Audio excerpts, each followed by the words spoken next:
was truth in journalism, where brave men and women gave voice to the voiceless. But then the corporations bought the journalist, poisoning the news that we are fed. With those tainted sources, all we ever ate was a steady diet of status quo.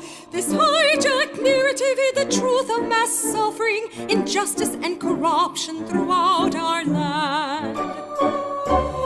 Status quo, status quo, status quo, status quo. To expose this shift to oligarchy came a band of honest journalists. They left the studio and hit the streets to give the microphone back to the people. From sea to sea, the people were empowered to share their truth. Their voices no longer stifled, reclaimed their power. Join the media revolution now.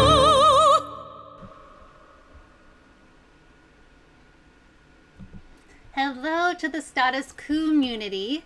It's me today. You'll notice that Jordan is not here. He's actually showing his apartment because he has some big moves upcoming.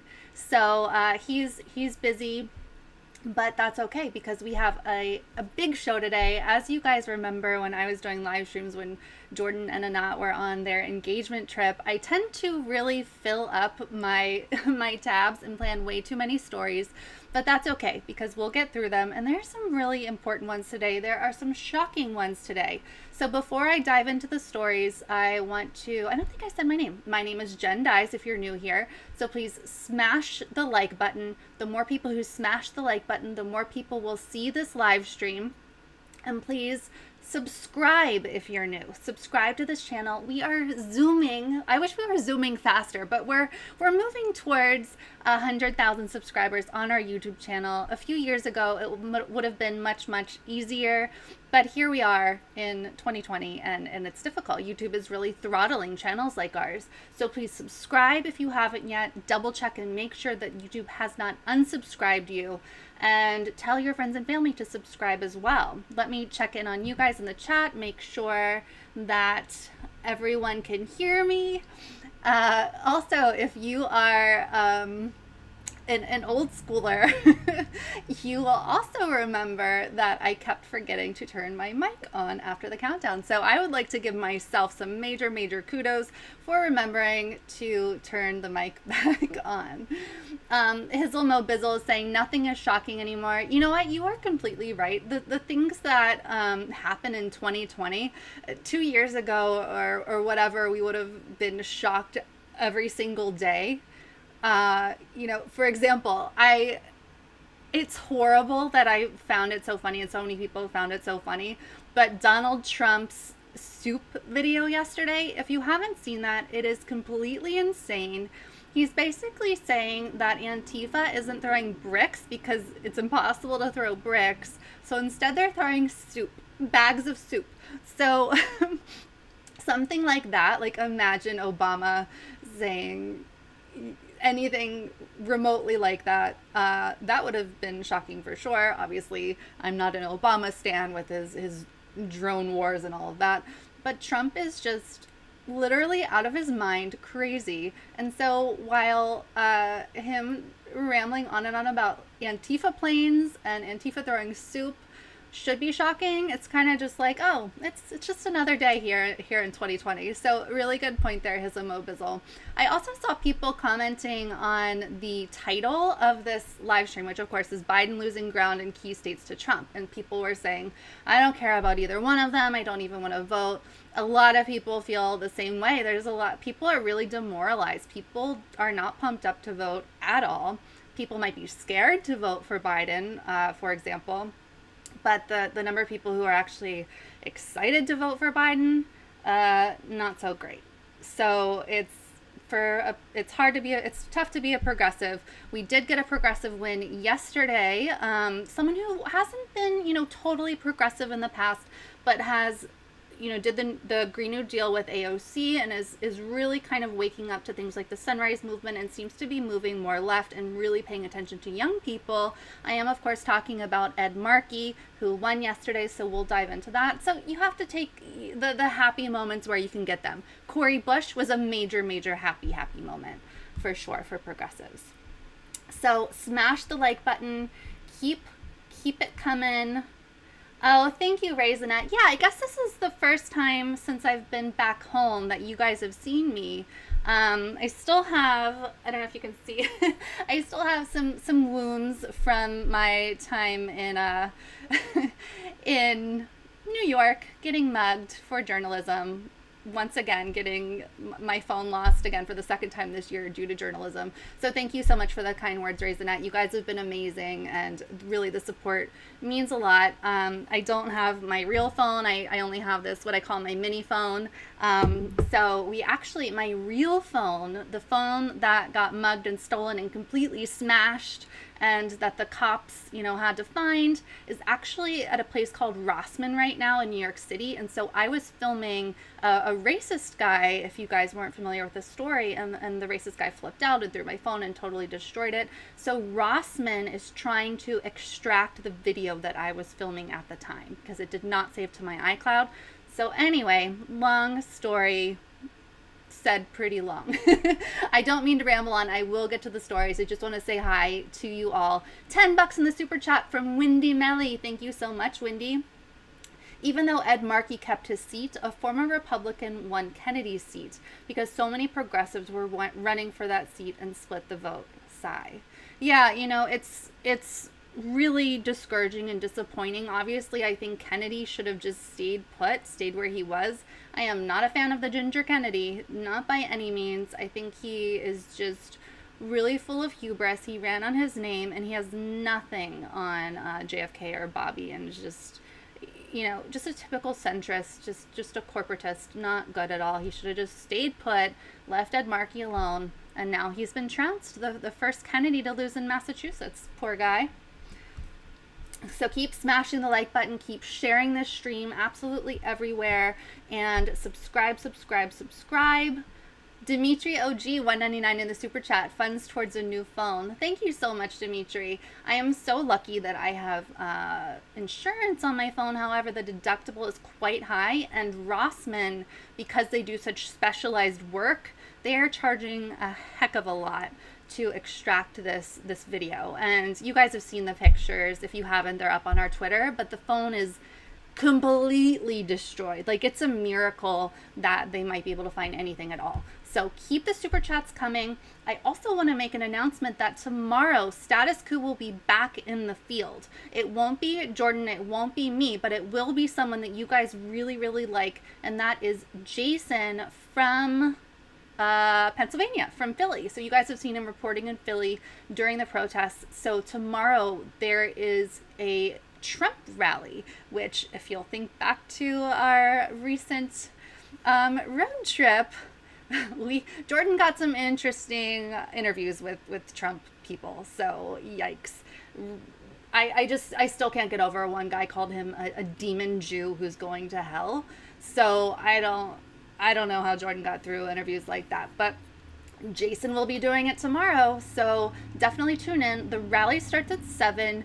But I'm certain that Jason will be going live before then, interviewing people in line and taking the temperature of these Trump supporters.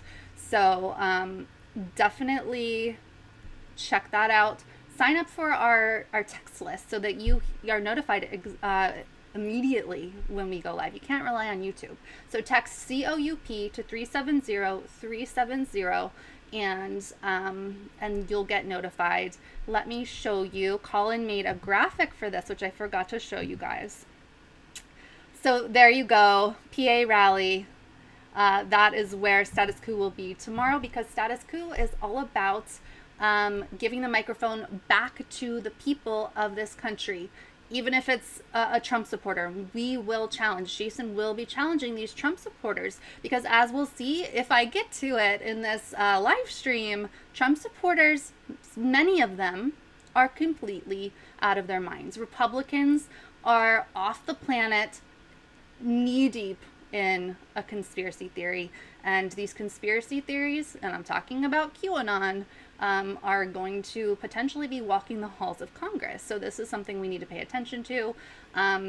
Definitely check that out. Okay, so you guys, I'm sure it wasn't you, right? It wasn't you. I got a lot of hell yesterday for a video that I did.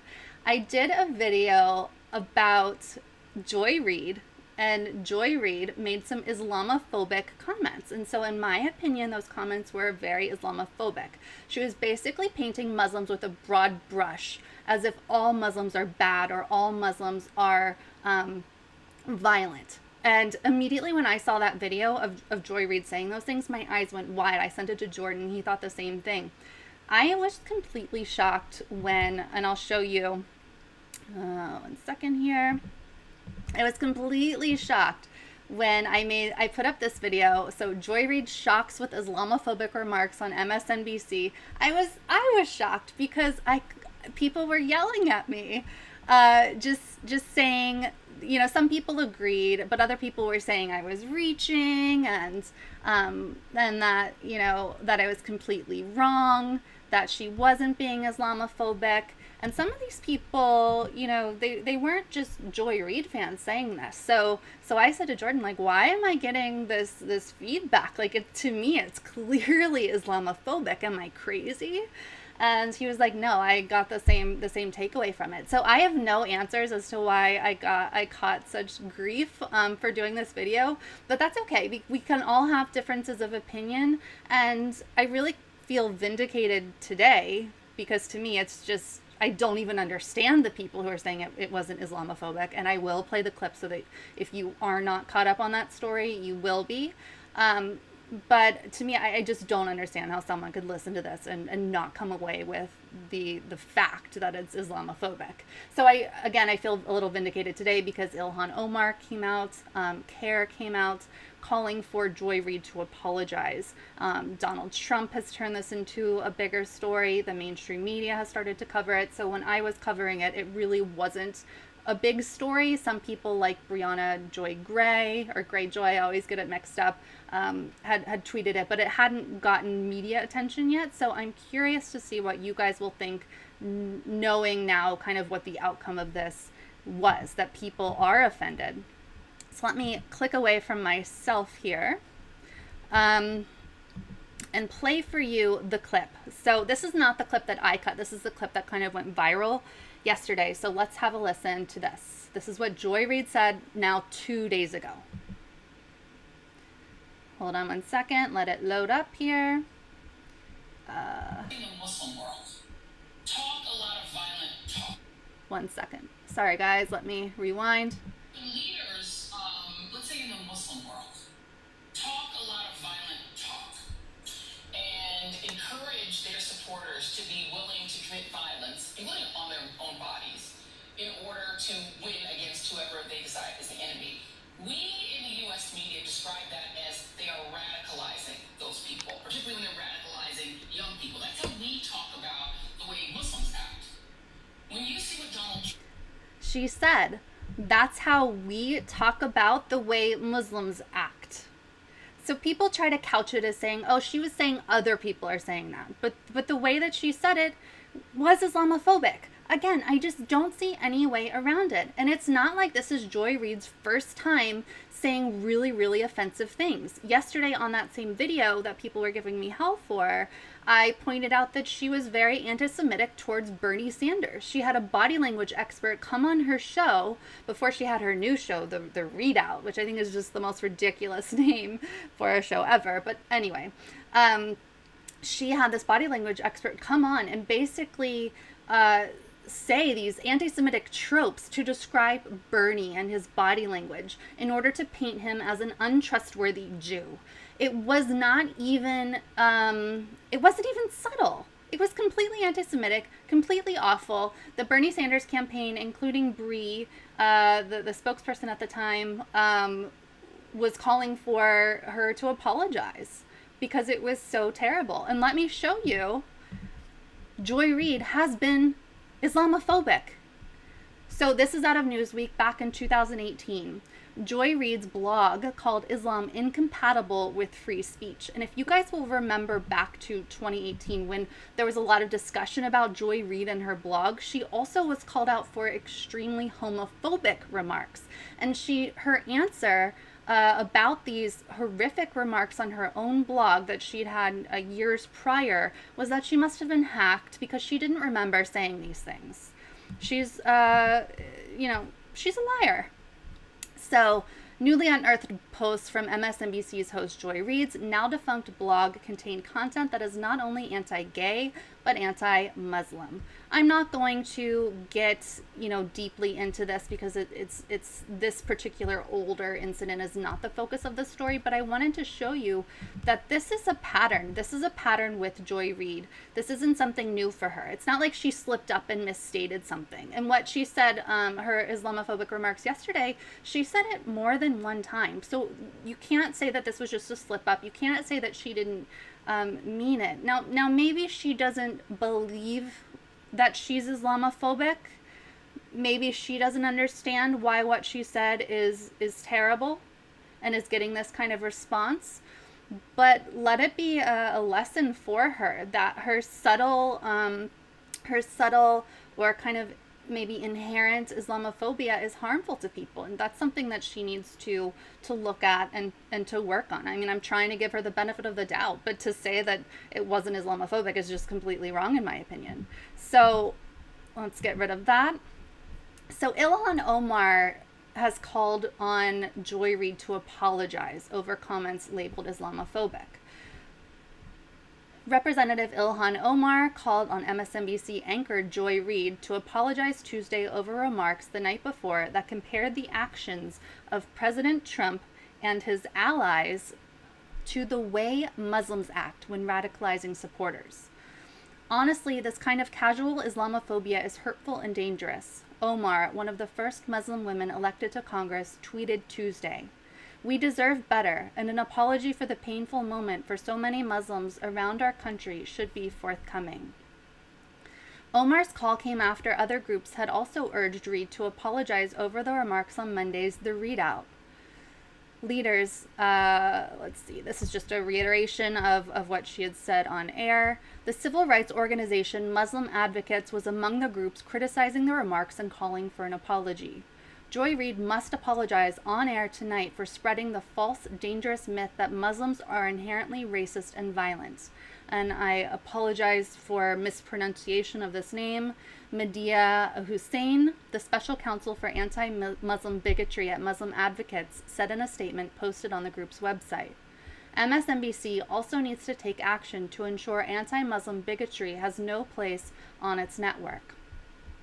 I think with a lot of these, resistance liberals, a lot of white people, obviously Joy Reid is not white, but a lot of white people, white liberals are just now kind of waking up to racism in this country. And so they're realizing the overt and also subtle ways that they have been racist, myself included. As a white person, I have that privilege, and I believe it's on all of us to overcome that and to learn and to do better. So a lot of liberals, a lot of white people are waking up to how they've treated black people and how black people are treated in this country. But I think for Muslims, there's still a lot of that people are not woken up to. There's so much Islamophobia still, stemming from 9/11 still. And obviously beyond that. I mean, obviously there's a very, very long history here, but people are not woken up to it. Like, it's still okay in some people's eyes for Joy Reid to say the things that she said. They don't see it as Islamophobic, and it's something that we need to be aware of, and we all need to do better. We all make mistakes. We all are learning and growing. So what we need to do is read more, is talk to people more, is look at the ways that we are harming others. So I hope that some good can come out of this. Also, let's see here, the group Care National, which is of course a leading advocacy group, says, "Thank you, NBC, for meeting to discuss our concerns about Joy Reid's inaccurate, offensive remarks. We appreciate your pledge to avoid Islamophobia in all forms. As we discussed, Ms. Reid must clearly apologize tonight. Anti-Muslim bigotry has no place in mainstream society."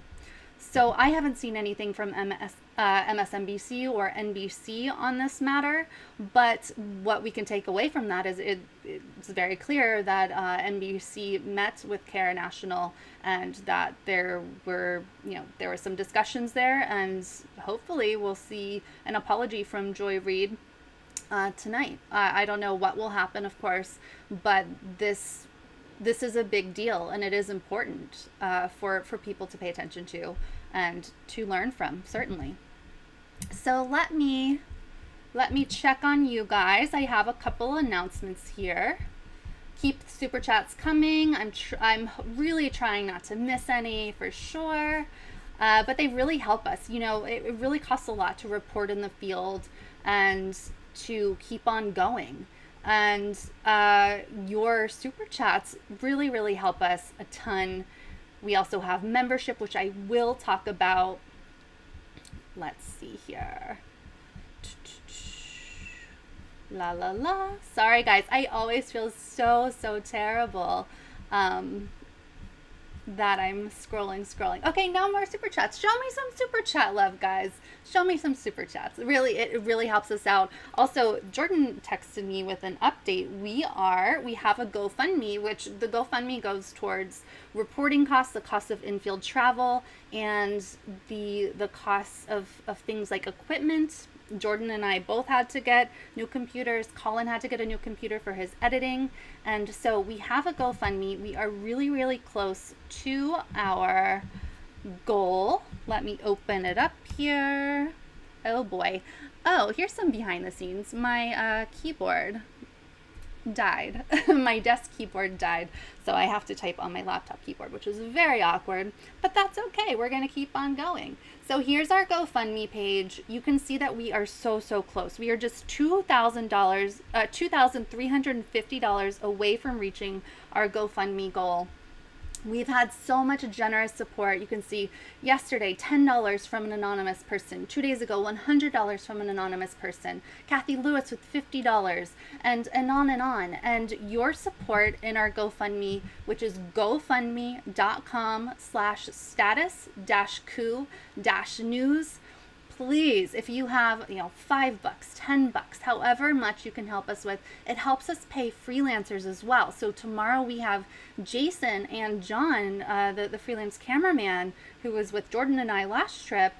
We have to pay them, day rates for reporting. We have to pay for the hotel and things like that. So the costs really add up, but we find it important to be out there. So any support in the GoFundMe is super helpful. GoFundMe.com/status-coup-news. So let's get to the headline here, which this is what a lot of you were commenting on to start with. The fact that you are so discouraged, so demoralized that you can't even think about Biden versus Trump right now. I am right there with you. It is a roller coaster for sure. There's some interesting things going on, though, when it comes to polling. And I think, for those of us who are into politics, which I know the Status Coup crew is, it's important and necessary to kind of look at the way that this race is going in particular. And we're also going to talk about the Electoral College and how it is built into our country to essentially help Republicans win. And it's very much weighted in Donald Trump's favor at this point. So the good news for Joe Biden, before we dive into all of that, is that I have to hand it to the campaign. They raised, last month we raised $364.5 million. That is astonishing. Absolutely astonishing. So as you can see from Kyle Griffin, who is an MSNBC producer, let's see, this represents the best month of online fundraising in American political history. I was completely shocked when I saw this figure. I don't have an answer for it. I don't understand it, except for people are scared. People are worried, and people are putting a lot of money towards defeating Donald Trump. So I don't think this is, this isn't the hopeful grassroots fundraising of a Bernie Sanders where people are giving because they truly believe in something. This is fear money. People are so terrified of Donald Trump winning again that they are just handing over money left and right to Joe Biden's campaign. Now, just because he has all of this money, and kudos to the campaign for getting it. I can't fault them. They broke records. They broke Obama's record for sure. Now, that wasn't a moment in time where there was that element of fear, and people are very, very motivated by fear. You cannot underestimate how motivated people are when they are fearful and scared, and 2020 has brought that out of all of us. So it's good. It's good for the campaign. It's good for them. Kudos to them. With that said, Hillary spent a hell of a lot of money for her campaign. These campaigns can spend all the money they want. You think about Bloomberg, how much money he spent, and it didn't do a thing. So just having the money alone is definitely not enough to win, not by any stretch of the imagination. So my concern as someone who does want to see Donald Trump get defeated, and I am not telling anyone how to vote. I personally live in a blue state. I will be writing in Bernie Sanders. If I lived in a swing state, I would 100% vote for Joe Biden. Again, that is not me telling you what to do. I just think it is that important to defeat Donald Trump. So I lost my train of thought there. Anyway, I think it's important to realize that money does not equal success. So people who are excited for Joe, or even mildly excited or kind of indifferent, just because Joe Biden spends a lot of money doesn't mean they'll make it out to the polls. And some people might even get so complacent that they don't go out to the polls. They think, oh, Joe Biden raised all this money, or Joe Biden is leading in polling, so it doesn't matter if I go and vote. When the reality is, in some of these swing states and some of these battleground states, it matters a heck of a lot if people vote. Hillary Clinton came very, very close to winning swing states that she lost, devastatingly lost for her. And those votes, getting rid of the hubris, visiting a Wisconsin, spending more time in a Michigan, that could have made a huge, huge difference for the number of votes that she got. That really led to, it could have changed the map if more time had been spent there, and if the campaign hadn't been hubristic. So I'm seeing a lot of that happening with Joe Biden and his supporters. So they have all of this money now. Everyone's excited about that. That's on the Joe Biden camp. But that doesn't equal winning. Let's dive into some of the polling here. That's the same tweet. So 538, say what you will about Nate Silver, and I have a lot of opinions about Nate Silver, but they do a good job of aggregating polls.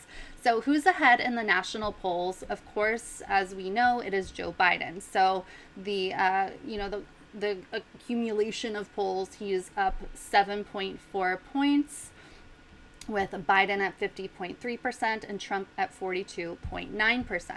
So if you look at all of the polls, and these are the most recent, you can see that YouGov has Biden up by 11, and on and on. Other polls have him at different positions. Some of these polls are very, very close to being within the margin of error, and that's something that's important to pay attention to. Just because a poll says this, Biden at this number, Trump at this number, there's still a margin of error to take into account, and they are different for each study or different for each poll.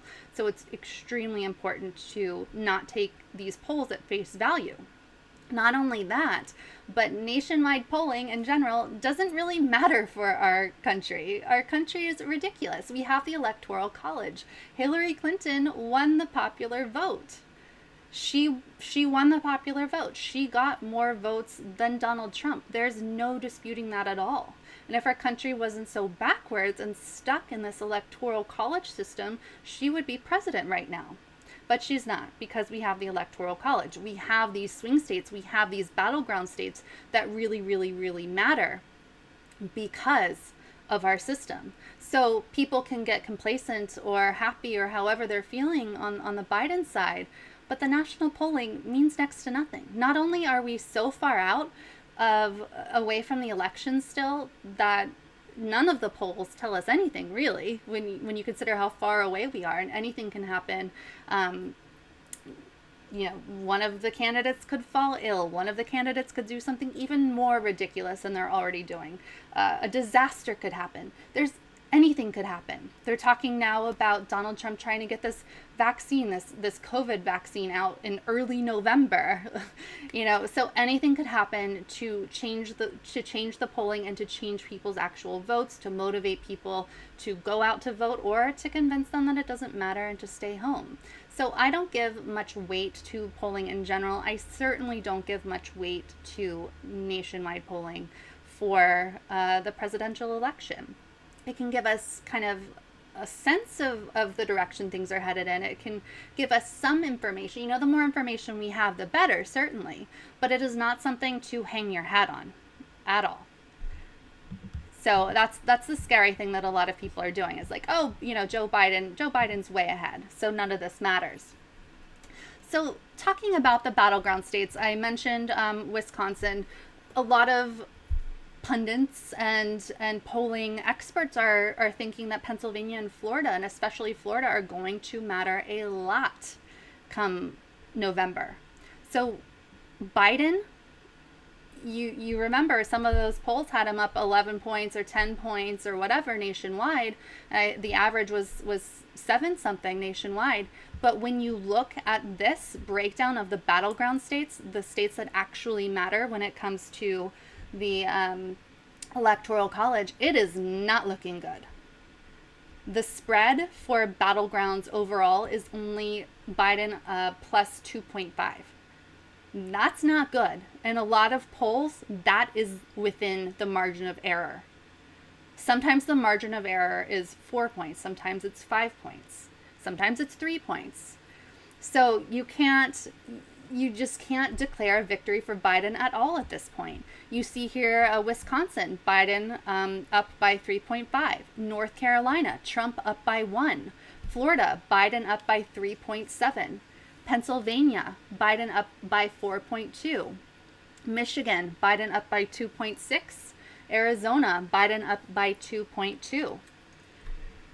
I don't know about you guys, but as someone who wants to see Donald Trump defeated, those numbers terrify me. Again, we have a lot of time between now and Election Day, but if Biden is the Democrats pushed Biden on us. They coalesced around Biden.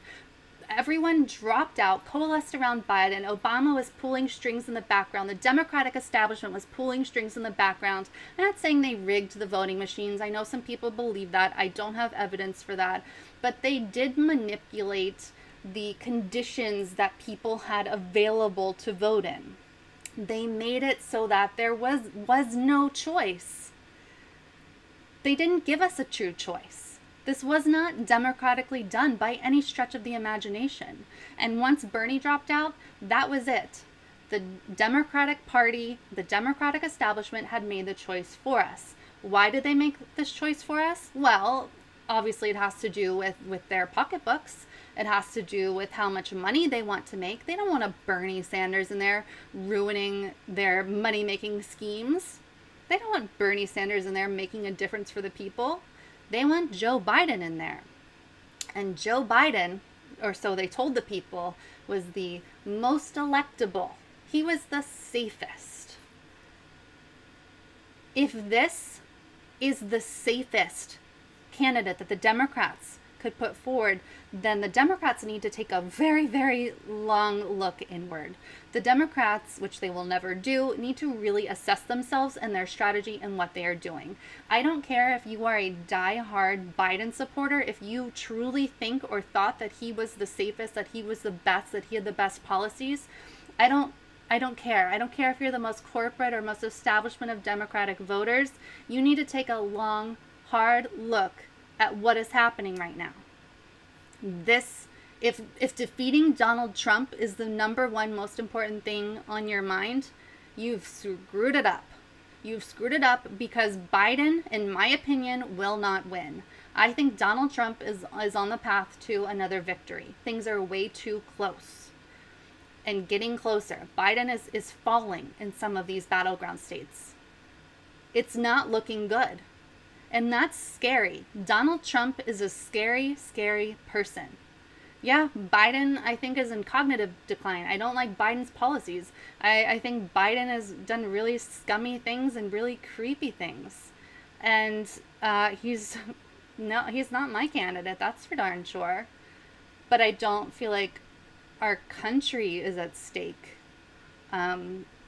He's not talking about the next 12 years like Donald Trump is. I'm terrified that Donald Trump will win again. And looking at this polling, everybody who cares about we don't really have a democracy, but our facade of democracy should be absolutely shaking in their boots right now. And that's the problem with the Democrats who are in the elite class, who make their money from political consulting, or who are comfortable white people living in the suburbs or whatever, who it's the hubris. It's the thinking like, we're the smartest, we're the best, we know what's best for the people, everyone needs to do what we're doing, we have this in the bag. Clearly Donald Trump is bad, so people are not going to vote for him. It's the hubris needs to go. It's the polls are showing you that you don't have it in the bag right now. The polls are showing you that something needs to happen. Joe Biden needs to change his strategy. Joe Biden needs to listen. The campaign needs to listen. Very, very scary. And also, let's see here, one second.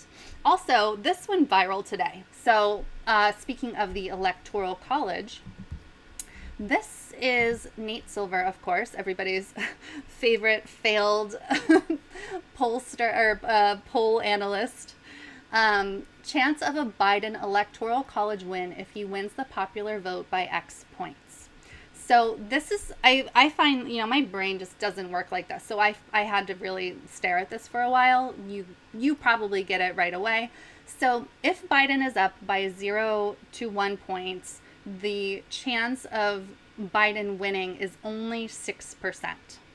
So if Biden wins the popular vote by 1 point, he only has a 6% chance of winning due to the Electoral College. That is horrifying, absolutely horrifying. If Biden is up between 1 and 2 points, there's a 22% chance of him winning. If he's up by 2 to 3 points, 46% chance of him winning. He doesn't get over a 50% chance of winning until he's 3 to 4 points in the popular vote ahead of Donald Trump. Then it jumps up to a 74% chance of him winning the Electoral College. Nate Silver goes on to, Kyle Kalinske pointed this out, nice system. If Biden wins the popular vote by 1%, he has just a 6% chance of winning the Electoral College. Nate Silver follows up by saying, you'll sometimes see people say stuff like, Biden must win the popular vote by 3 points or he's toast. Not true. At 2 to 3 points, the Electoral College is a toss-up, not necessarily a Trump win. And Jordan, I completely agree with Jordan. I do not understand the people fussed at him underneath his tweet. But Jordan said, how is Biden winning the popular vote by 2 to 3 points in Electoral College toss-up if Hillary Clinton won the popular vote by 2 points, 48.0 to 45.9, and got shellacked in the Electoral College? I have the same exact question. Maybe you guys have some comments in the chat about this. Maybe you have some insight to share. Go ahead and talk about that in the form of a super chat would be awesome. But I don't agree, like the framing that Nate Silver here has of saying that it's a toss-up if Biden's up by 2 to 3 points. I don't consider, 46% is close to 50%, but I don't consider that a toss-up. I think that's very, very generous language. So I find this really interesting. All of Twitter was talking about this today. And I think it goes to show you that our country is really, really screwed up. Our country is not a democracy. The Electoral College makes no sense at all, and it's probably going to get worse and worse and worse.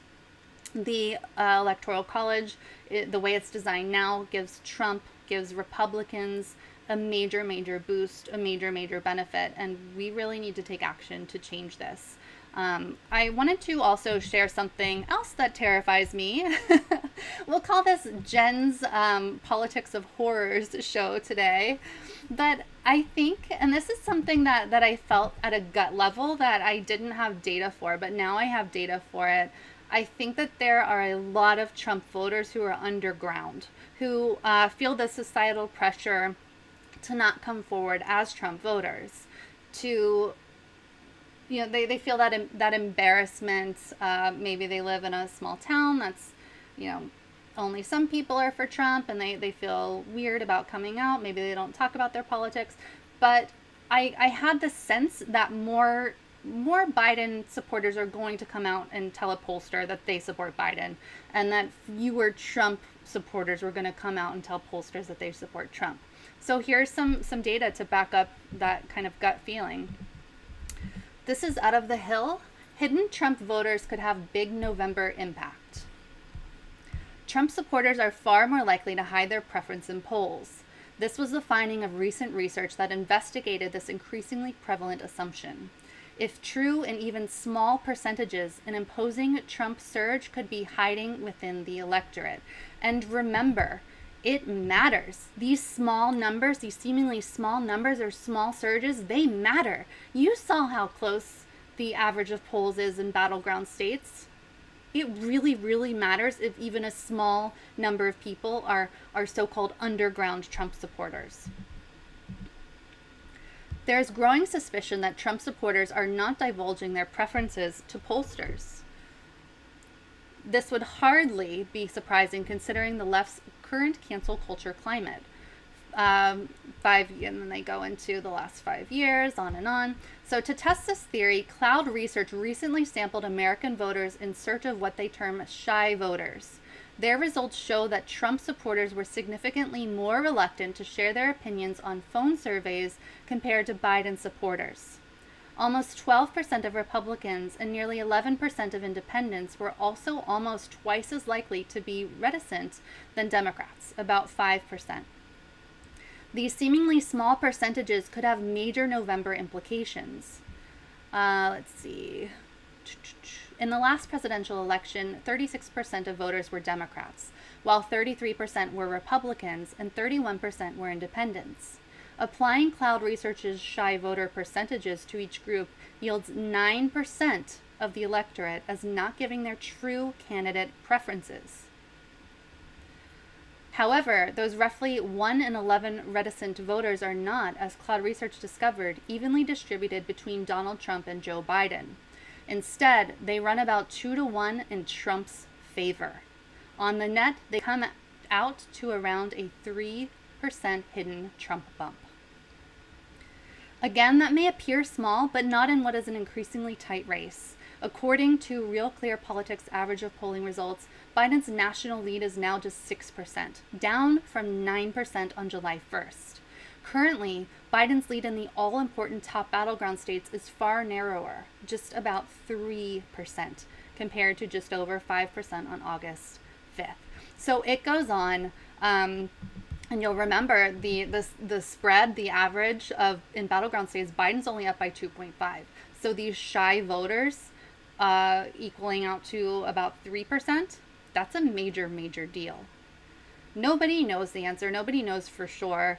I would need to see more data on these so-called shy voters, but it makes a lot of sense, especially seeing what happened in 2016. So I think people need to be, if you are someone who wants to defeat Donald Trump, and I believe that all status quo people do feel that way, it's important to really take a hard look at what's going on here. So let me again check in on you guys, if I can find you in the chat here. The Funkadelic Fan, 5 pounds in the super chat. Thank you, Funkadelic Fan. The Dems have beaten Bernie. That's all that counts. Trump or Biden, it doesn't matter, so long as the ruling class wins. You know what? That's a really good point, Funkadelic Fan. And I've heard more and more chatter on Reddit and in other places speculating that the Democrats don't care if they actually win, or even that they are trying to not win. So that might sound like a crazy conspiracy theory, but either they're really, really incompetent or they're trying to lose. I'm not saying I buy into the conspiracy theory, but I do think that you are more right than you are wrong. It is all about the money. It's not truly about the policies or politics. If it were about the policies or politics, then Nancy Pelosi would be doing a hell of a lot more than doing some sideways claps. She would actually be, implementing Democratic policy, and these Democrats wouldn't be voting on Trump's policies, and it's all a facade. It's all for money. So I don't think you're too far off the mark, and as I said, some people think they're trying to lose, so I don't know. Keep those super chats coming. Definitely super helpful. Also, I want to update you on our member number, which is, we are at 1,751 members right now. So as we've told you over and over again. You know, COVID has been really, really hard for memberships. We've lost members. Members have had to cancel because of COVID, because of financial difficulties. But membership is how we grow. Membership is how we, you know, it's money that we can count on to take care of our basic, you know, functioning every month. So if you're able to help support us at any amount, go to statuscoup.com/join. Plus, I have really exciting news. So Jordan and I have this idea to do, so for members who know, if you're a member, you know that we do monthly member calls, and sometimes we do them more frequently. So what we do is we get on Zoom and Jordan and I interact with you. You can ask us questions one-on-one. You can type your question. You can be on video and ask your question. We have a lot of fun. We usually have about 100 people on the call, so people get their questions answered. So what we decided to do is, if you are on the fence about joining as a member, which is the best thing you can do, it's so fun, you get so much stuff, but if you're on the fence, we've decided to do kind of a sample member call. So show up on Sunday to Jordan's marathon live stream, and then after that we're going to do a member call sample. So it's open to everyone. Obviously, we're going to try to funnel you into joining as a member, but we're going to have fun. We'll answer your questions. You'll get a sense for what membership is all about. And, you know, we're truly going to run it as if it's a member call. You can ask us questions. We tend to give away way too much information. We get to know you better. So definitely show up on Sunday. And the way that you can get your invite is by going to statuscoup.com and simply entering in your email address. So we just need your email address so we can send you the invitation. So once you are on our mailing list, you'll get an invite for this super, super special Sunday member chat intro or sample or whatever you want to call it. But if you want to skip all that and be a real cool person, go to statuscoup.com/join right now. You can get the members videos that are up right now. I have I think 2 more members videos to upload, so you get extra bonus content for just $5 a month. It's really, really great. So check that out for sure. Lana Dell, $20 in the super chat with a super chat sticker. Thank you. I like that one. I haven't seen that one before. That's really cute. I love that. Thank you so much. Keep those coming. You guys are truly, truly the best. Absolutely incredible. Ashura says, Jen, you forgot to read my super chat. Ashura, it may have disappeared. Let me scroll through again. The problem with the way that YouTube runs this is they make the super chats disappear after a bit. So when I get to blabbing or reporting, sometimes they go away. So what you could do is write a message and put @statuscoup, and hopefully maybe if Jordan's still in the chat, he can send it to me. I'm really sorry, Ashura, for missing that. Ashura, I think I saw you writing again. Let's see. And Starks 007, $5 in the super chat. Haven't seen it mentioned, but if progressives didn't learn from Bowman race, Lucky should have dropped out, endorsed Jesse, then Massachusetts District 4 would be progressive. Yeah, I think there's a lot of lessons to be learned from races this year. A lot of people getting in the way of true progress. And Leslie Wheeler. Oh, so I missed more than one. I'm really, really sorry, guys. So if you can just @statuscoup, I will definitely try to read those, and maybe Jordan can text them to me. Sorry, guys. Love you, though. Sorry, Leslie. Sorry, Ashura. Definitely try to get it to me, though, because I really do want to read it. Okay, so. Dimitri, I missed yours, too. I'll check in more frequently. I think that's the problem, because I was really on a rant there. I was really on a roll. So, sorry, guys. Love you. Mike Sarvis, you guessed it. Not a good night for the Kennedys. And you guys know I love my Kennedys. I don't know if you can see my books behind me, but I have so many Kennedy books. I actually shamefully bought, I went to this used bookstore and I bought 4 more Kennedy books. But the Ginger Kennedy, Joe Kennedy III, is terrible, completely awful, and we are going to talk about those races next. Yay! Another super chat. Seth Snedden, $5 in the super chat. Have you heard about Daniel Prude, who was killed by Rochester police in New York? The footage just came out. It's sickening. It's worse than George Floyd. Oh my God, no. I haven't. Let me... Oh, I can't type on my... Jordan, if you're in the chat, maybe send me something. That's horrible, Seth. Thank you for letting me know. Definitely we'll check that out. Wow. Awful. Oh, I see Ashura's now. My question was, if Biden got sick like a sudden stroke or epilepsy, would the corporate Dems do the right thing and choose Bernie since the people's number 2 and not go with Kamala Harris? No, there's zero chance. They will not choose Bernie. They won't go with the people's choice. I wish that was the case, but it's not. They simply wouldn't. It's really... Yeah, that's it. There's no way. They will stop at nothing to make sure that Bernie Sanders does not get the presidency. Okay, so before I get too much into the chat here, let's talk about what happened yesterday. So we had a win for progressives that people were of course very, very excited about.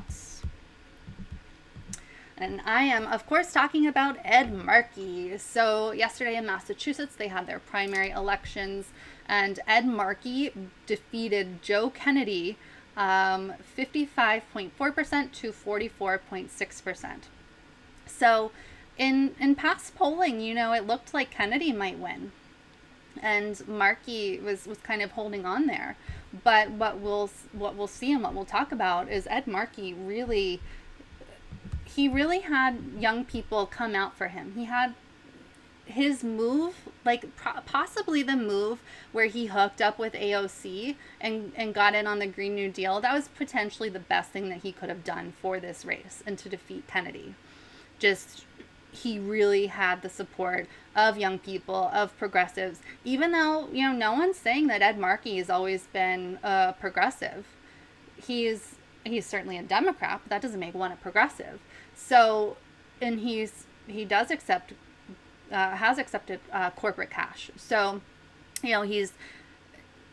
Jordan actually sent me a tweet earlier today, I think from Claire Sandberg, and the gist of that tweet was, people talk about Bernie Sanders supporters and progressives as having this kind of purity test. But if we truly had a purity test, if it weren't about the policies, which it is about the policies, and that's the whole point, then progressives wouldn't have supported Ed Markey. So it's not about purity. It is about policy. And when people get on us for not supporting the corporatist Democrats or the moderate Democrats or even the center-right Democrats, it's not a purity test. It is a policy test for sure. And Ed Markey's win kind of defines that. And he has been embracing the young people and progressive policies. And I do think that politicians can change and do better, and it seems like Markey is on that path.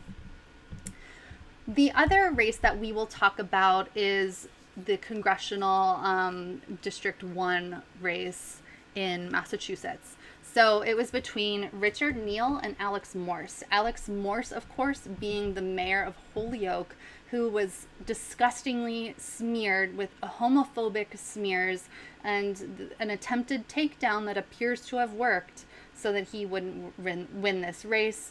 Neal, of course, the centrist Democratic incumbent. So first we'll talk about Markey. Markey's win. Oh, I had to show this because it's so ridiculous. Nate Silver. So after Markey's win, Nate Silver tweeted this. Wow, it's almost like 97% of incumbents win re-election to Congress or something. These people, they can't simply let a progressive have a win. They have to be snarky and mean and bad. Nate Silver, go away. I just had to get that in for you guys. So in Jacobin, Luke Savage wrote a great article about Ed Markey's win, and I will not read the whole thing to you. I don't even know how long I've been streaming at this point, but I think it's quite a while. Yeah, 65 minutes so far. So let's see here. Ed Markey's victory over Joe Kennedy III was far from inevitable. And this is a lot of what I was just talking about, that it wasn't inevitable that Markey would win. And he made some really good steps that other Democrats need to look at. If you take a look at Cori Bush's win and Ilhan Omar holding her seat and Rashida Tlaib holding her seat and AOC holding her seat, Jamal Bowman, if you look at these good progressive wins, the writing is on the wall. Democrats need to pay attention to progressives and the policies that progressives want to push. They need to understand that this is where the party is headed. What they are holding on to is not the way forward. It's not the future of the party. We, as progressives, are the future of the party. So a lot can be learned from Markey. Oh, and so Luke Savage put in that same Nate Silver tweet that I just pointed out. So let's see. So I just wanted to point out, polling since last summer frequently suggested Kennedy would win. A survey conducted just after Labor Day 2019 found him ahead by 14 points, the incumbent trailing in most polls until just a few months ago. As recently as May, Emerson College found Kennedy leading by a margin of 16.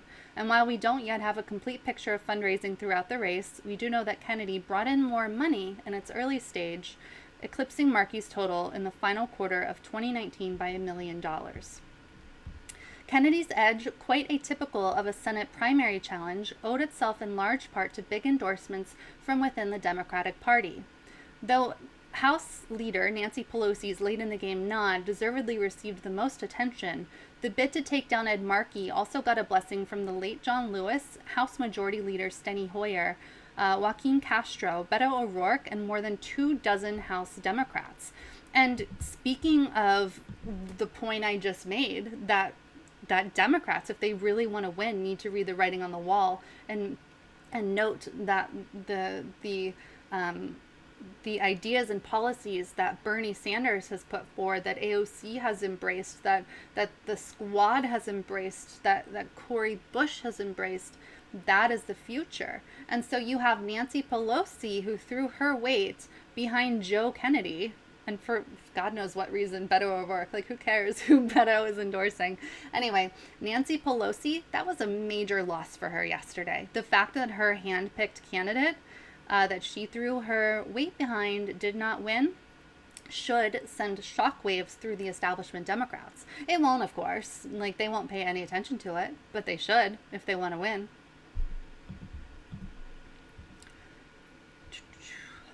The challenge once appeared so certain to succeed that there was a briefly speculation that Markey might commit political seppuku and retire by his own hand to avert humiliation. So how did Markey win? There's no denying that he did enjoy certain advantages of incumbency, counting plenty of centrist Democrats and local allies among his endorsements. But those alone would not have been enough to defeat Kennedy. Markey's remarkable comeback was instead made possible by his eager embrace of the progressive left and willingness to champion its values and agenda, a strategy that expanded his coalition and brought in voters under 30 by a stunning margin.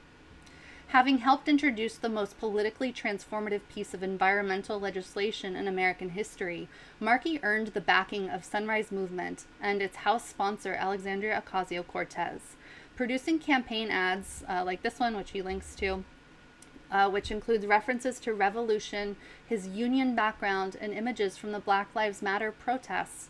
He staked out clear ground as a progressive figure.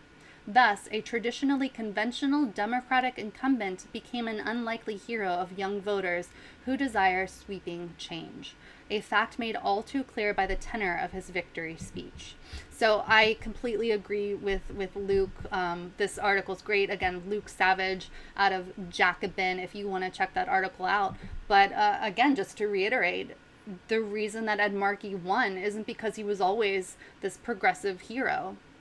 It wasn't, he wasn't the worst, certainly, but he has embraced the policies of the true left. He has embraced progressive policies.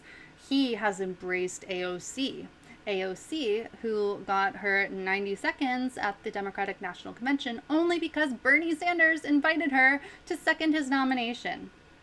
The rest of the centrist Democrats, the establishment Democrats, they don't get it. Ed Markey got it, and Ed Markey won against a Kennedy. A Kennedy was defeated for the first time in Massachusetts. So I think that is really, really important for the future of the Democratic Party and understanding how to truly win as a Democrat. Checking in here. Ashura, $2 Canadian. Thoughts on Barack Obama castrating the NBA strike. I am so mad at Barack Obama for doing that. I think it is completely horrible. I'm baffled. So if you guys aren't familiar, LeBron James, I think it was, went to Obama with this, this great NBA strike. It seemed like things were going to happen. And I've long said, why aren't celebrities out there like raising a fuss and bringing attention to these issues? If they really truly care, if they really truly are supportive of things like Black Lives Matter, why aren't they out in the streets? Why aren't they using their platform the way that they should? I'm not talking about posting on Instagram. I'm talking about real action. And the real action looked like it was going to happen with the NBA strike. And then other sports things, whatever, were striking too. You can tell I'm not super into sports. But the NBA, that was major. That was a major stand. If you want true change, you have to hit the people in power where it hurts, which is with their dollars. And the amount of money that they make from sports is absurd and obscene. So if you start hurting their bank accounts in the form of strikes with sports, whoa, that's how you bring some change. So for Barack Obama to tell LeBron James and the other players, no, don't worry about it, just like negotiate, get out there and play, it'll be fine, is ridiculous. Completely horrible, absurd, awful. So I was really upset by that, Ashura. A good point for sure. Smash the like button. Share this stream, subscribe to this channel if you haven't yet. I see that the video is buffering. Hopefully someone in my family didn't just start streaming or something, but I'm going to keep going. Hopefully it evens itself out. Let me look at OBS and see what it's saying. It says it's okay right now. Sorry guys. Hopefully it gets better. Yeah, so about Obama, just really frustrating, really awful, horrible. So good on Marky. Let's talk about Morse. So just to remind you, Morse, again, was smeared with homophobic smears, and he was defeated by Richard Neal. 1 second here. So I don't have nearly as much to say about this loss, except for I really think that the smear hurt him. The fact that, so it made a big smash, and Grimm did incredible reporting, really stayed on this. Owen Higgins did great reporting for The Intercept on this story, so kudos to them for sure. Real good journalism. But it didn't make as much of a splash. Like, the truth didn't really come out locally because the local papers and establishment are in the bag for Richie Neal, not for Morse. So when you have someone who's maybe undecided or whatever, and they've heard about these smears, especially in the Me Too era, they're not going to vote for Morse. And I think that really cost Morse. Now, Morse did win by a fairly substantial margin, so he might have lost anyway, but he definitely wouldn't have lost by the numbers that he did. So this is a local paper, Daily Hampshire Gazette. Richard Neal prevails in 1st Congressional District primary. U.S. Rep. Richard Neal overcame a strong challenge from Holyoke Mayor Alex Morse in Tuesday's Democratic primary, setting the stage for his re-election to the House for a 17th time. 17 times. So Neal's campaign declared victory around 9:30 p.m. Morse, who ran on a platform featuring the Green New Deal and Medicare for All, had received around 12,261 votes when the race was called. So, obviously Morse conceded, but someone in the audience did ask if he plans to run again. So people are thinking that this could be a Cori Bush style kind of return. So, let's see, where did Morse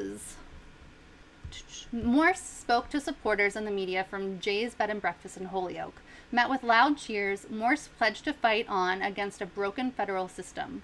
He repeated a slogan he has relied on during his mayoral campaigns: "We're not done yet." In particular, Morse took issue with Neal's status as the top recipient of corporate PAC money in the entire U.S. House. and on and on. When asked if he'd run again for the seat, Morse said he wouldn't rule anything out. So I'm not gonna read this whole thing to you. I think I also want to point out that it's not like, Morse wasn't a Bernie Sanders Democrat in 2016. He was really pushing for Hillary Clinton in the primary, but he's embraced truly progressive policies. He was truly the best candidate in this race, in my opinion. So for him to be kind of taken down by homophobic smears is just such a cynical way for this to have happened, like for his loss to have happened. So I personally hope he does choose to run again. I think that the Democratic Party needs to be better than that. It's 2020. Why is someone being taken down by homophobic smears? Like, why is that the country we live in? Why is that the party we're in? It was Democrats who took him down with homophobic smears, not Republicans. It was Democrats. So we need to, Democrats need to clean their own house, to look inward for sure. A lot of lessons to be learned, and I have no hope that centrist Democrats will learn any of these lessons. Let me double check my messages here. Welcome, new Status Coup member Tyler. Welcome, Tyler. Yay, I'm so excited. Tyler, you are the hero of the day. So excited. Tyler, be like Tyler. Join statuscoup.com/join. It's just simply the best thing that you can do with your $5 a month. $5 a month. It really matters to us. The more every member we get is like Christmas. It's just the best. It makes me so happy. So Tyler, you have my heart. Come on, guys, join statuscoup.com/join. Definitely worth it. Okay. We've spent a lot of time talking about polls and politics and politicians. Let's talk about everyone's favorite topic, shall we? It's time to talk about Russia. Russia's hacking again, or are they? Let's see what's happening. It's 2016 all over again. Do you remember when Vermont was taken down, the grid was taken down by Russians, except it never was, and that was a lie? Something similar just happened in Michigan. They don't even have, they can't even get a new playbook, these people. It's ridiculous. Obviously, I don't want Donald Trump to win, but this Russia stuff, it at least has to be factual. I 100% believe that Russia does try to hack our democracy. I believe fully that Russia wants to screw with us and does all the time. There's a very, very long and sordid history of Russia doing exactly that. There's also a long and sordid history of us doing that with other people's elections. I'm actually reading a book about that right now. Political warfare and disinformation and stuff like that. And it's, it's a back and forth. It's just what countries do that are in these positions of power and want to maintain that power or grow that power. So let's dive into this story. I think you guys you'll get a real kick out of this one. Okay, so this was yesterday. Julia Ioffe, who is definitely a Russiagate journalist. So she tweeted this. You can see it has 12,000, almost 13,000 retweets. And she put out the three alarm fire here. Russian journalists have discovered data from Michigan voter data rolls, including the personal info of 7.6 million Michigan voters on a Russian hacker's platform. It also includes voter info from other swing states, including Florida and North Carolina. So I saw this, and even as someone who's really cautious when it comes to Russiagate and blaming every little thing on Russia, I was alarmed. I was like, oh my gosh, that's not good. That's not good at all. Let me look into this some more.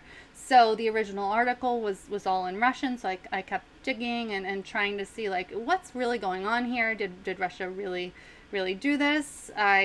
That skepticism was of course there because there were so many lies about Russian interference from 2016 and continuing on today. And then the story kind of continued. So Julia Ioffe continued to report, the hilarious and extremely Russian part of this is that these hackers were apparently using this data to get that reward money that the State Department was offering for information on election interference.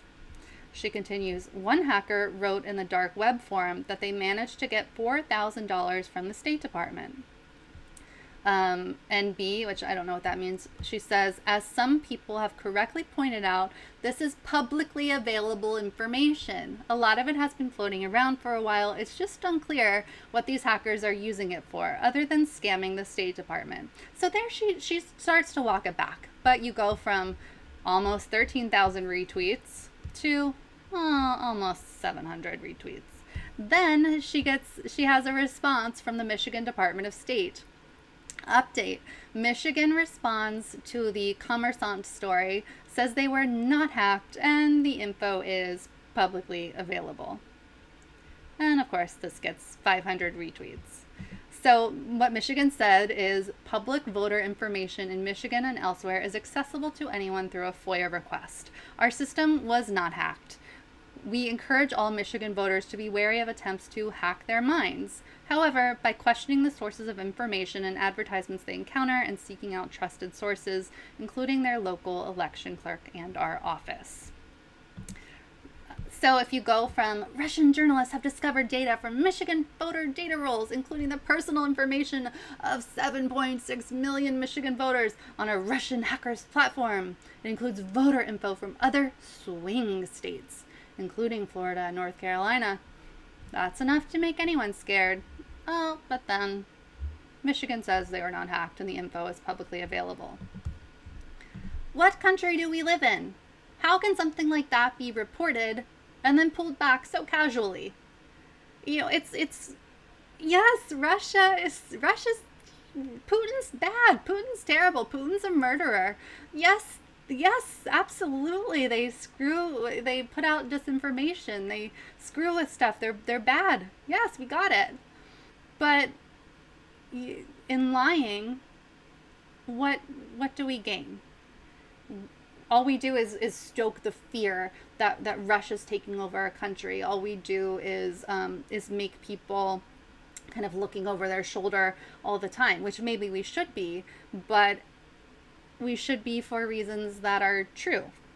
There's enough bad going on without making stuff up, without taking something like this and turning it into something it's not. Obviously, people who are for Putin are really scared about swing states. So the fact that Julia Ioffe wrote about swing states there, that was purposeful.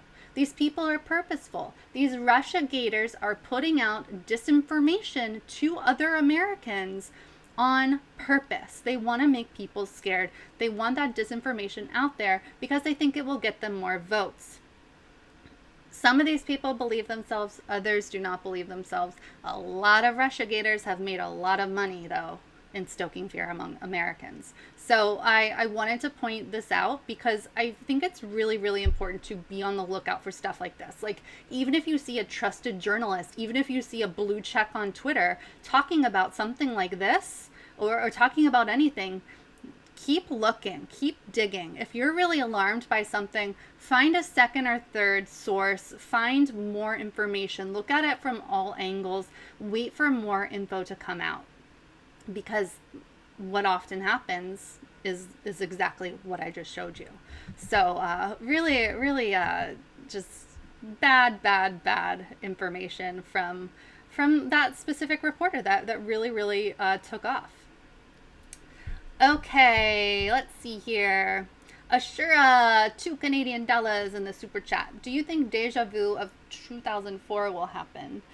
Ashura, I'm going to be very honest with you and tell you that I was a real dumbass in 2004 and I didn't pay attention to anything in politics or the news at all. I was in college. So I don't know. What are you talking about? Let me know. Be specific. I know my history, but I don't know specifically what you're talking about. All right, so we're 85 minutes in. I'm gonna close out with one more story that I think is pretty important here. In the meantime, though, keep smashing the like button. Make sure you've done that. Make sure you are subscribed to this channel. We are trying to get to 100,000 subscribers, because then we get a fancy plaque, but also we'll get seen more in the algorithm.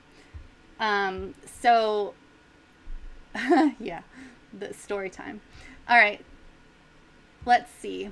Also, go to gofundme.com/status-coup-news, and you can support us at any amount, support our reporting at any amount, and also become a member, statuscoup.com/join.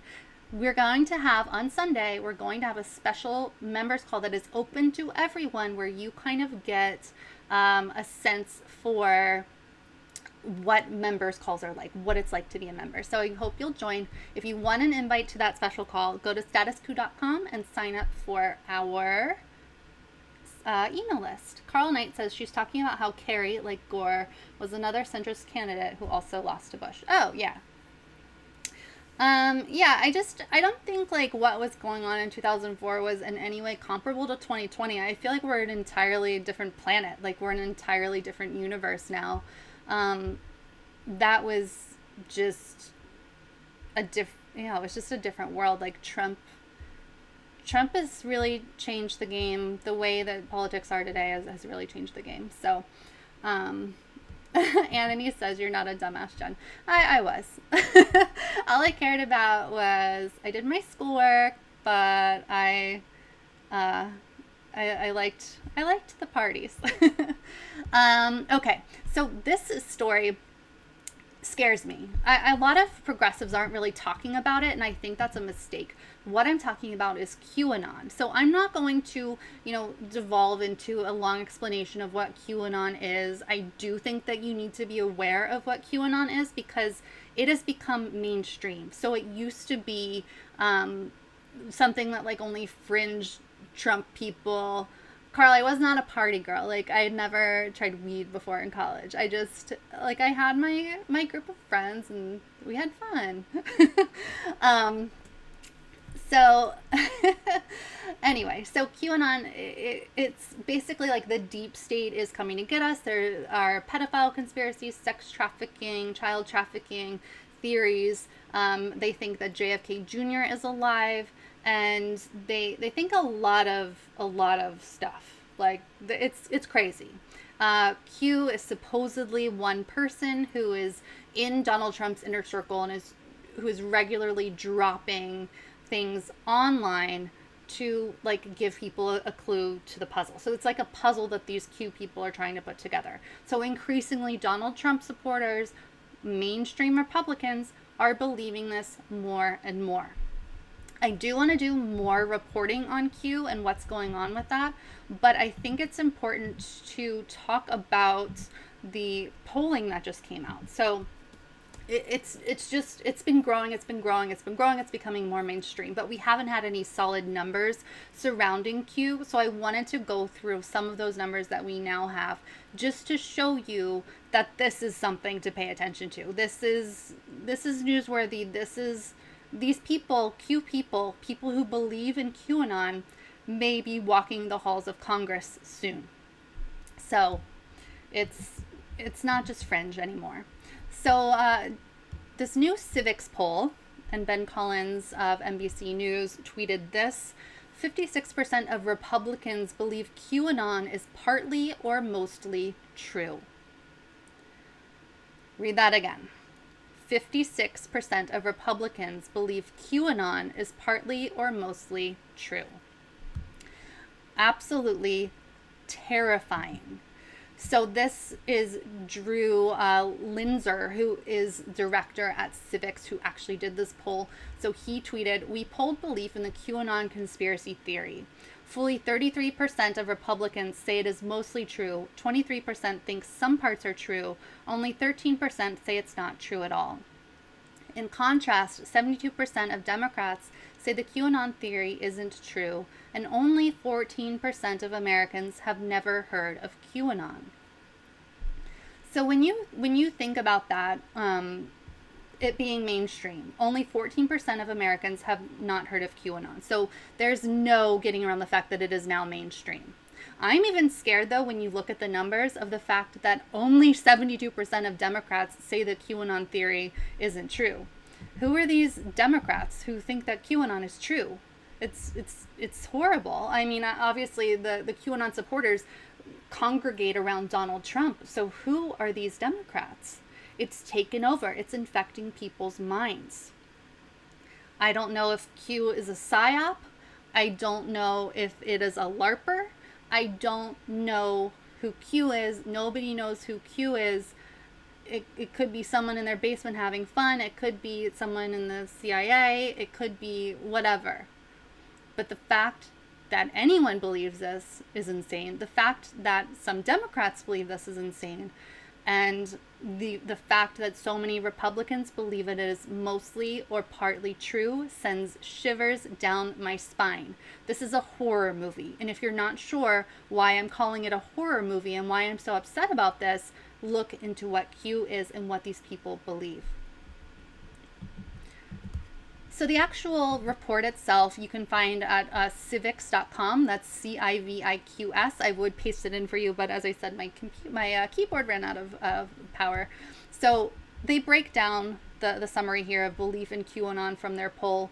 QAnon, a far-right conspiracy theory about deep state elites, has extensive support among Republican voters. 1 in 3 Republicans, 33%, believe that the QAnon theory is mostly true.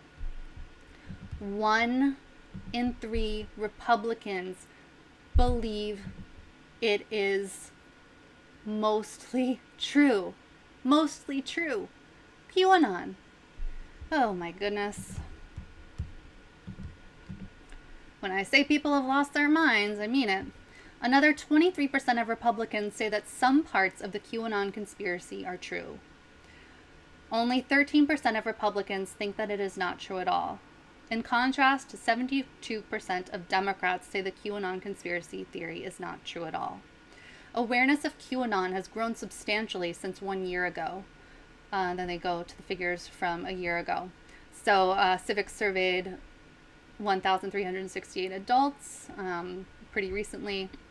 So yeah, take a look at that for sure if you're interested. And I really think that you should be interested. I know some Democrats have been like, oh, you know, I don't need to understand what Q is. I don't really get it. I don't really care to get it. Like, it doesn't relate to me. But it does, because it's taking over our country. I don't want to, I don't want to exaggerate, but it is certainly taking over the Republican Party. The stuff that these people do live in a different reality. The things that they think are true are nowhere near true. It's not reality. And we saw a lot of that when Jordan was interviewing people in Wisconsin, interviewing Trump supporters in Wisconsin. We came away from that saying this is much worse than 2016. Now, we didn't have people talking about QAnon, but the people were not coming from the same set of facts. And you can't really talk to people or debate with people if you're starting from a different set of facts, if you're starting from a different reality. The things that these people believe are just not true. And some of these Q people, they mean well.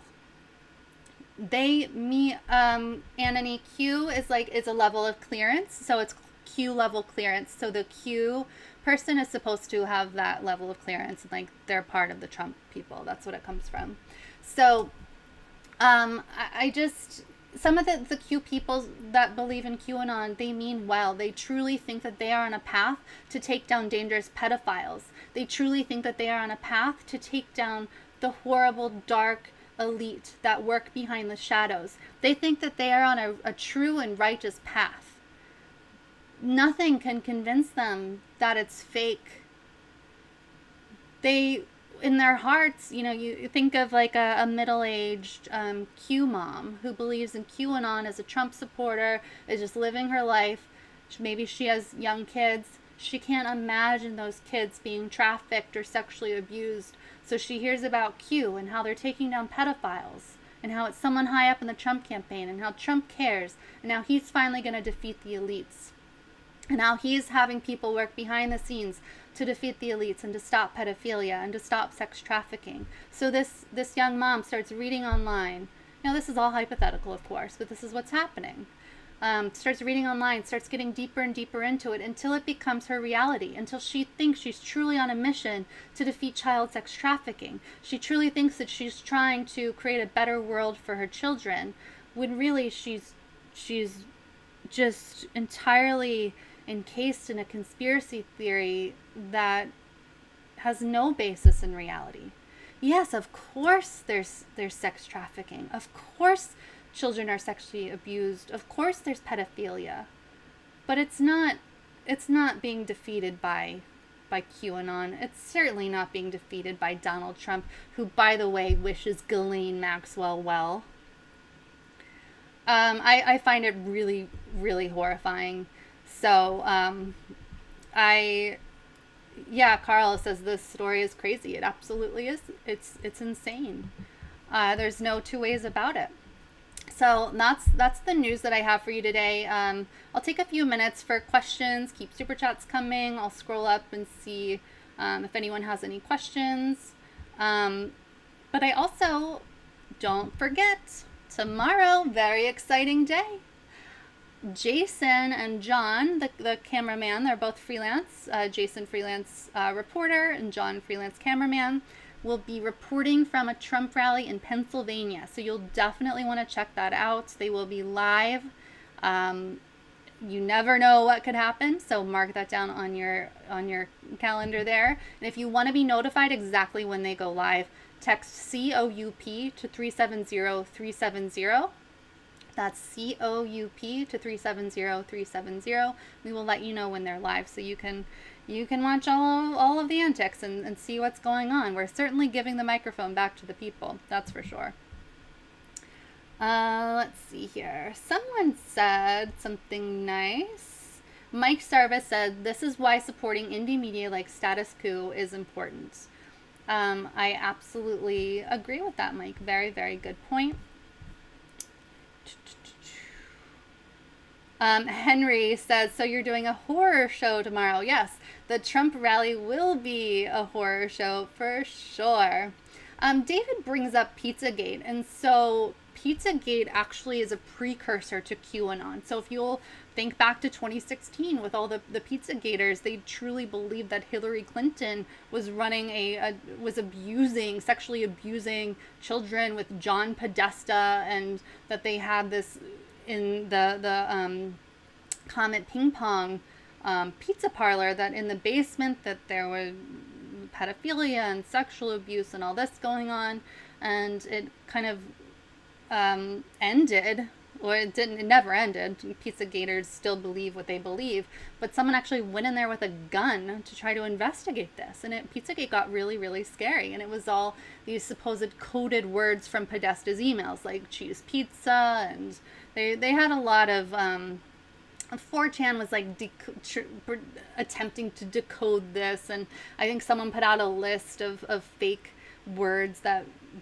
pedophiles supposedly used, and so it really, really blew up. But Pizzagate was absolutely a precursor to QAnon. It morphed into QAnon.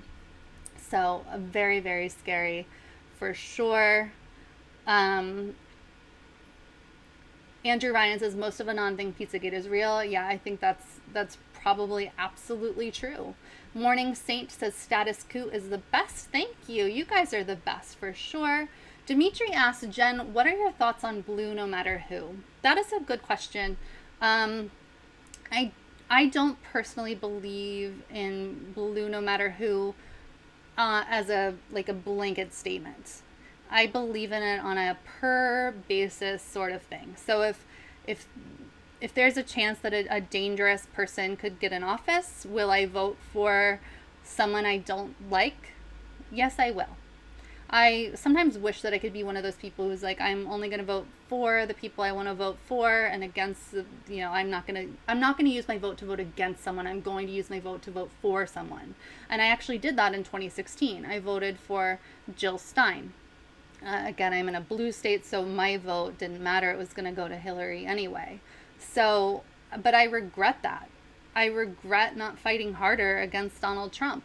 And yeah, maybe I'm being hypocritical to myself because I'm going to write in Bernie this time, but I feel like that in this case, I am going to vote for someone that I believe in and whose policies I believe in. I'm going to write in Bernie as a protest, but I can safely do that. I'm in a privileged position where Biden is definitely going to win my state, so I can do that.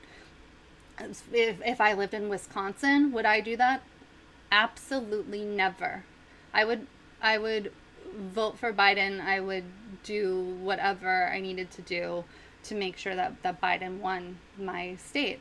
So that's, in that case, yeah, blue no matter who against someone like Donald Trump, sure. But I don't think you can just say blue no matter who blanket statement like forever. I definitely think we need more parties, and that's something a lot of people are debating right now when it comes to like the People's Party and things like that. People just don't fit in Republican or Democrat boxes. There's a reason why independents are the biggest voting bloc in this country. For sure. For sure. Okay, guys. So definitely consider dropping us a few bucks in our GoFundMe, gofundme.com/status-coup-news.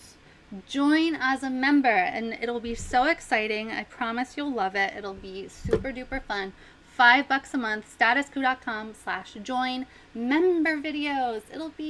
You'll love the member videos, the behind the scenes, the video diaries, everything. It's so good.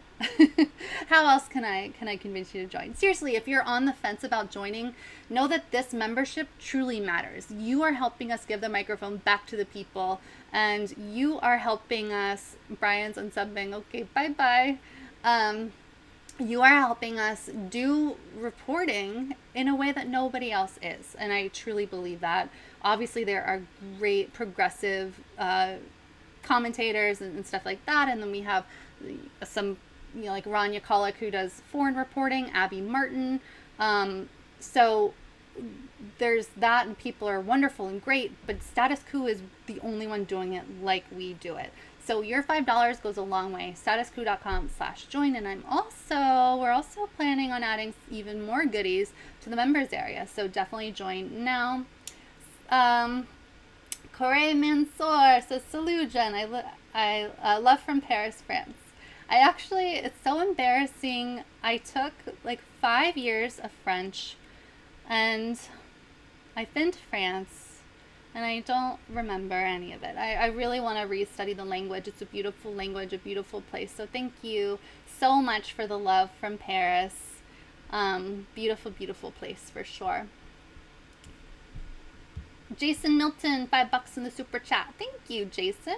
Jen, have you noticed the Dems and Never Trump Republicans are combined, and now the MSM is talking about Larry Hogan and Governor Baker as the GOP candidates in 2024? That is a great point. So these Never Trumper Republicans, like the Lincoln Project gets under my skin so much. I have no idea how they have so many followers. It's full of the worst people, the worst Never Trumpers. Their tweets are very stupid. Like I guess he's in 5th grade now. The new school year started. My 5th grader could write like way better tweets than these Lincoln Project people. They're just ridiculous. But yeah, the centrists, the normie Dems, and the Lincoln Project, like Never Trumper Republicans, have absolutely teamed up. You're completely right, and it's honestly, they are never Trump. Like, they are very much against Trump, but they agree on policy more often than you would think. As far as Larry Hogan is my state's governor. I would say Larry Hogan's an interesting case because I actually believe that Larry Hogan is a good person. I don't like his policies, but to me, I am far less horrified by Larry Hogan than I am a Donald Trump. I do think it matters. Like, if people are actually good, honest people, policies far outweigh that dramatically. So I don't know. I do think they might put Larry Hogan. Obviously, he's had his cancer issues. I'm not sure. Oh, gosh, I can't even think about 2024. But yeah, I think it's a really important thing to do, to kind of study the coming together, let's say, of the Never Trumpers and the Democrats. It kind of shows you exactly who those centrist Dems really are. That's for sure. Yeah, Jan, a Lincoln Project has plagiarized tweets. Yeah, they steal tweets all the time. It is absurd. Annie, I think you said something about if you should vote in Michigan for Biden. I'm not going to tell you what to do, Annie. I would just say, for me, it's a matter of what world am I okay living in for the next 4 years? And not only me, what worlds are migrant children going to be more okay living in? What's going to happen if Trump's ideology is allowed to expand even more over 4 years? As I said, the Trump people that were in Wisconsin that Jordan interviewed were way more far gone than they were in 2016. So if Trump has 8 years to brainwash these people, what's going to happen? What are you okay with happening? When it comes to, I think for a lot of people, it comes down to climate. We don't have time. We don't have time to have someone who doesn't believe in climate change, who denies science. So, Annie, I know you'll make the choice that's right for you. It is not an easy choice, and no one should vote shame you. No one should demand that you do something. I would kind of look inward and put everyone else's opinions aside and just think about what's best for you, but also what's best for people you care about, because I know you have a big heart. So I need to eat dinner, but definitely smash the like button, subscribe, share, what else? Join statusquo.com/join. And we'll see you tomorrow from Pennsylvania. All right, bye guys. It's been a good time. We've talked about some scary topics, but we'll get through it together for sure. We'll be your home here at Status Quo to get through these crazy days. 2020 is a mess, and Status Quo is here to help you through it. Bye guys.